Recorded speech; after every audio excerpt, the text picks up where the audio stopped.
Hello friends, मेरा नाम रविशंकर मिश्र है। हाल ही में घोषित पीसीएस 2018 के परिणाम में मेरा चयन पुलिस उपाधीक्षक पद पर हुआ है। मैंने परीक्षा अपने सर्विस के दौरान साथ साथ की है। 2013 से मैं आरपीएफ में एज ए सब इंस्पेक्टर नौकरी भी कर रहा हूं और साथ ही मैं सिविल सर्विसेज की तैयारी में जुटा रहा हूं। तो आज दिल्ली नॉलेज ट्रैक प्लेटफार्म पर मैं आपको शेयर करूंगा कि कैसे मैंने सामंजस्य बैठाया कि नौकरी करते हुए भी पढ़ाई की जा सकती है। तो सबसे पहले स्टार्ट करते हैं दोस्तों प्रीलिम्स परीक्षा से, जो कि मेरे लिए तो बहुत दुरूह रही है और वास्तव में वो काफ़ी कठिन परीक्षा है। कुछ साथियों का तो प्रीलिम्स बड़ी आसानी से निकल जाता है, लेकिन बहुत लोगों को बहुत समय भी लग जाता है, मेहनत भी करनी पड़ती है। तो मेरा ये मानना है कि प्रीलिम्स परीक्षा के लिए जो भी स्टैंडर्ड बुक हैं, एनसीईआरटी हैं, और जैसे पॉलिटी के लिए लक्ष्मीकांत, स्पेक्ट्रम, हिस्ट्री के लिए ये सब चीज़ें तो पढ़ना ही है। साथ में जो ऑब्जर्वेशन है, क्योंकि आजकल यूपीएससी हो या यूपीपीसीएस हो, अप्लाइड पोर्शन पर ज़्यादा क्वेश्चन बन रहे हैं कि जो भी हमारा ज्ञान है उसका जो व्यवहारिक पक्ष है उस पर ध्यान देना है। तो हमें अपने आँख कान नाक मतलब आँख कान को खुला रखना है। उसको खुला रख के हम क्या क्या चीज़ें पकड़ सकते हैं, कहाँ पे पूरा ऑब्जर्वेशन रखना है, तभी इस परीक्षा को हम पास कर सकते हैं। इसके लिए जितना महत्वपूर्ण किताबें हैं उतना ही महत्वपूर्ण है कि हम समय समय पर टेस्ट सीरीज़ देते रहें। तो दोस्तों मैंने इसको ऐसे किया कि मैं जैसे मेरी जो सर्विस है वो राउंड ओ क्लॉक चलती रहती है कि कभी सुबह मॉर्निंग में जाना है, कभी दोपहर में जाना है, कभी नाइट में जाना है, तो काफ़ी डिफ़िकल्टीज इसमें आती रही हैं। तो मैंने ये किया कि जो भी टाइम मुझे मिल रहा है मैं फोकस करता था कि एक पॉलिटी की किताब उठा लिया तो इसको मैं एक वीक में ख़त्म करूँगा, फिर स्पेक्ट्रम को उठा लिया तो मैं इसको नेक्स्ट वीक उस वीक में ख़त्म कर दूँगा, एनसीईआरटी ज्योग्राफी की उठाया तो उसको एक वीक में ख़त्म करूँगा। उसमें से बहुत बार हो जाता था कि सारी चीज़ें नहीं समझ आ रही हैं सारी चीज़ें, लेकिन ये टारगेट रखता था कि नहीं इसको पहले ख़त्म कर देना एक बार, फिर इसको जब रिवीजन में आएंगे तो चीज़ों को समझ भी लेंगे। और साथ ही साथ क्या करना है कि जब एग्ज़ाम पास में आ जाए, सब लोग ऐसा करते हैं कि टेस्ट सीरीज़ जो मार्केट में अवेलेबल हैं उनको लेकर हम लगा लेते हैं 30-35 जितना भी है। फिर इस टेस्ट सीरीज़ में होता यह है कि कई बार हमारा स्कोर बहुत कम रह जाता है। मुझे यूपीएससी 2017 के पहले का मेरा याद आ रहा है कि लास्ट मैंने टेस्ट दिया एक ऑनलाइन रिपीटेड कोचिंग का और उसमें मेरे 34 मार्क्स आए, लेकिन बाद में जब एक्चुअल स्कोर देखा तो 100 मार्क्स आए। वो अलग बात है कि मैं वो प्रीलिम्स क्लियर नहीं कर सका, लेकिन जो टेस्ट सीरीज़ के स्कोर हैं वो उतने ही रहेंगे, कम ज़्यादा होंगे, बहुत अनिश्चित रहता है क्योंकि टेस्ट सीरीज़ अलग होता है, एक्चुअल एग्ज़ाम अलग होता है। एक्चुअल एग्ज़ाम में क्या चीज़ें होंगी, उस 2 घंटे में आपका माइंड सेट कैसे रहता है, कैसे आपको चीज़ें याद आती हैं, बहुत सारी चीज़ों पर निर्भर करता है। तो बस इसमें ये करना है कि हमें जो भी स्टैंडर्ड बुक हैं उनको बार बार पढ़ना है, बार बार रिवीजन करना है। बहुत सारे पहले के सिलेक्टेड टॉपर्स लोगों ने स्ट्रेटजी शेयर भी की है कि उन्होंने कैसे कैसे पढ़ा है।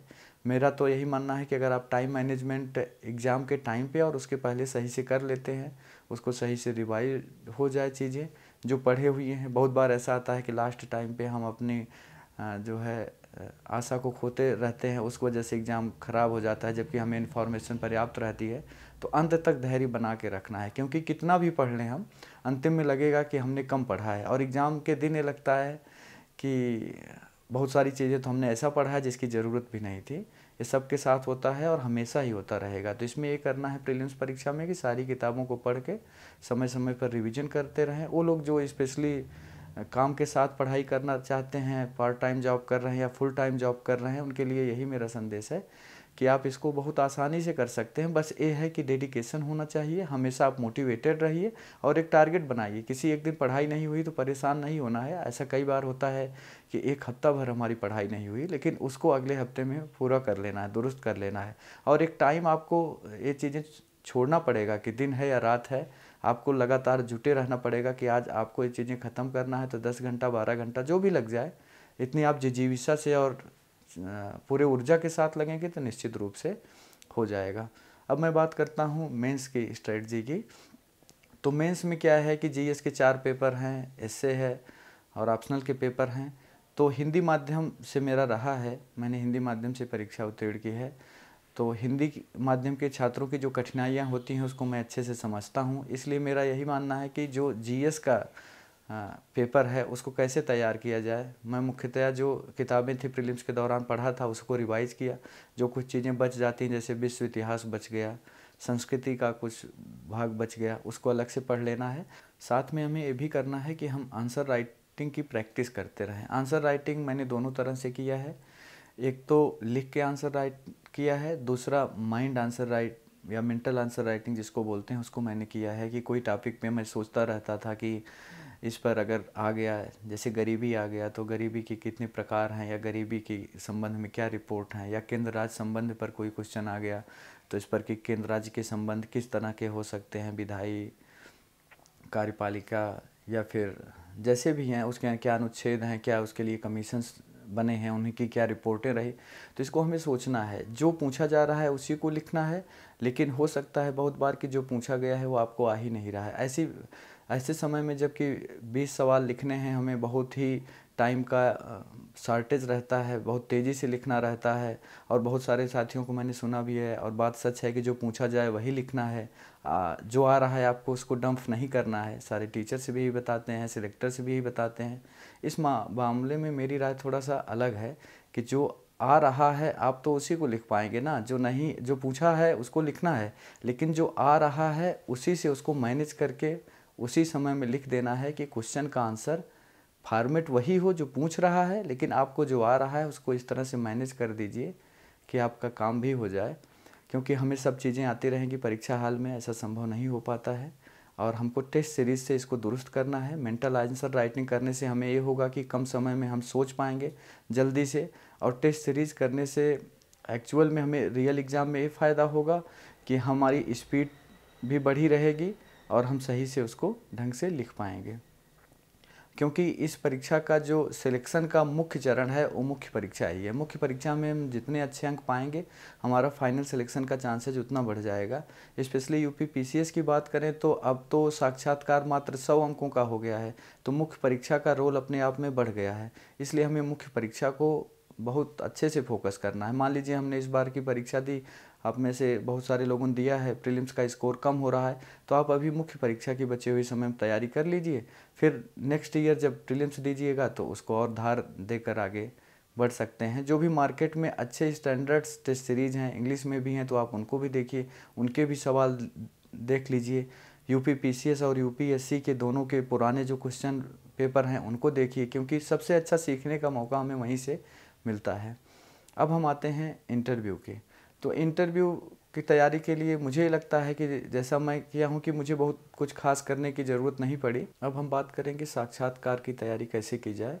तो साक्षात्कार की तैयारी के लिए मैंने अपने एजुकेशनल बैकग्राउंड, बीए से लेकर पीएचडी तक जो रहा, उसके सब्जेक्ट और उसमें क्या टॉपिक्स पीएचडी में रहे, इन सब पर तैयारी की। साथ में अगर आप वर्किंग हैं, मैंने जैसे कि मैं वर्किंग हूँ, तो मैंने अपने उस प्रोफाइल को देख लिया, और वहाँ से सवाल भी आते हैं कि आप आरपीएफ में क्या कर रहे हैं, वहाँ क्या सुधार किया जा सकता है।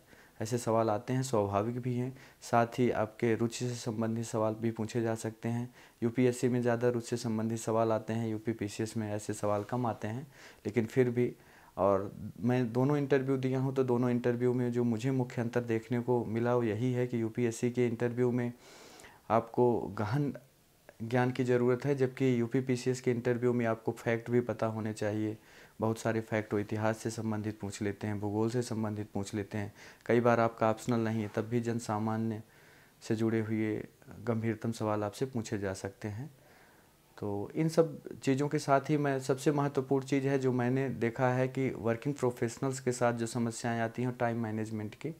तो हमें टाइम मैनेजमेंट में बहुत कुछ नहीं करना है, केवल ये ध्यान रखना है कि हमें छोटे छोटे टारगेट्स बनाने हैं कि इस महीने में हमें जीएस की किस किस पोर्शन को ख़त्म करना है। हमने एक डायरी में नोट कर लिया कि हमें 3 किताबें ख़त्म करनी है, तो 10-10 दिन में हमने उस किताब को बांट दिया। पहले 10 दिन में हमको उसको किसी तरह से ख़त्म कर देना है, उसको पूरा पढ़ लेना है अच्छे से, अगर हो सके तो उसका एक रिवीजन भी ले लेना है। और दूसरे 10 दिन में हमें दूसरी किताब, तीसरे 10 दिन में हमें, ऐसा करके ही हम कर सकते हैं। ऐसा करने से कि हम 8 घंटा पढ़ लेंगे प्रतिदिन, ऐसा संभव नहीं हो पाएगा, और इसकी कोई ज़रूरत भी नहीं है। जब आपका स्मार्ट तरीके से सही से काम करने से काम हो जाएगा तो क्या ज़रूरत है कि आप 8 घंटा रोज़ पढ़ें ही, ये तो संभव भी नहीं हो पाएगा। तो मैंने जो किया वो यही किया, और जब परीक्षा आ जाए कि 1 महीना परीक्षा बची हुई है, तब फिर जितना भी पढ़े हैं मेंस के पहले क्या करना है कि टेस्ट सीरीज़ पूरा जितना आपने दिया है उन सब के आंसर देख लीजिए। प्रीलिम से पहले भी यही करना है कि टेस्ट सीरीज़ जो है, जो इम्पोर्टेंट फैक्ट्स हैं जो भूल जाते हैं उनको रिवाइज़ कर लीजिए। हिंदी माध्यम के छात्रों के लिए मेरा एक विशेष संदेश है कि मुख्य परीक्षा में, क्योंकि अंग्रेजी माध्यम से कहीं ना कहीं हम लोग कई जगहों पर कमज़ोर हो जाते हैं और उसका कारण है कंटेंट से लेकर लिखने में फ़र्क आ जाता है। तो इसको कैसे ठीक किया जाए, कैसे दुरुस्त किया जाए, इसके लिए हमें ये करना होगा कि हम जो 20 सवाल पूछे जा रहे हैं जीएस में, उन 20 सवालों को पूरा लिखना है। तो उसके लिए हम diagram, pie chart, flow chart, map का यूज कर सकते हैं। उससे क्या होगा कि हमें कम शब्द भी लिखने पड़ेंगे। और कई बार लोग पूछते भी हैं और मैंने भी देखा कि पैराग्राफ में लिखना है या पॉइंट में लिखना है, ये सबसे बड़ा सवाल रहता है, यक्ष प्रश्न जैसा हो गया है।